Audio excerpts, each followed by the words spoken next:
कि बाबा साहब अम्बेडकर का कौन कितना सम्मान करता है, ये सब जानते हैं, देश जानता है कि कौन कितना सम्मान करता है। बाबा साहब अम्बेडकर की जयंती में उत्तर प्रदेश पे ही मैंने लेटर लिख के मुख्यमंत्री से परमिशन मांगी कि उनके कार्यक्रम की परमिशन दे दी जाए, कि उनका कार्यक्रम उत्तर प्रदेश में जिन लोगों के यहाँ, जिन गांवों में अब तक नहीं होता था, उनकी आस्था का सम्मान करते हुए, आर्टिकल 25-26 का सम्मान करते हुए उनको अवसर दिया जाए कि वो अपने महापुरुषों की जयंती शोभायात्रा निकालने। इस सरकार ने एक नई परमिशन नहीं दी। इतना सम्मान करते हैं बाबा साहब का ही।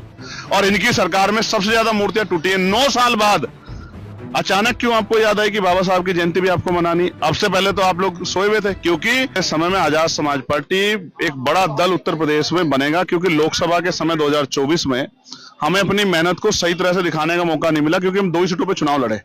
नगीना लड़े, वो हम लोग जीत गए, और हम लोग डुमरियागंज लड़े, वो 80,000 से ज्यादा वोट लेके हम लोग तीसरे नंबर पर रहे।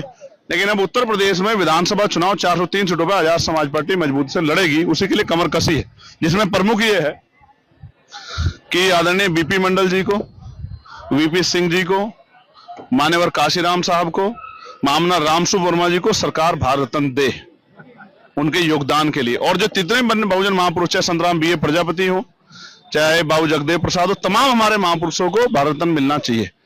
दूसरा, महिला रिजर्वेशन बिल दोबारा से आ रहा है संशोधन होने के साथ। हमारी मांग है कि अति पिछड़े और पिछड़ी जातियों को भी लोकसभा और विधानसभा में प्रतिनिधित्व मिलना चाहिए। Promotion reservation SC ST OBC को मिलना चाहिए। सरकारी ठेकों में एससी एसटी ओबीसी को अवसर मिलने चाहिए। अति पिछड़े समाज को 27% से बढ़ाकर, जैसे आपने ईडब्ल्यूएस दिया, अति पिछड़े समाज को 15% अतिरिक्त आरक्षण, पाल, प्रजापति, कश्यप, सैन, विश्वकर्मा, बिंद, केवट, राजभर, निषाद, तमाम जातियों को मिलना चाहिए। ये कई सारे डिमांड्स।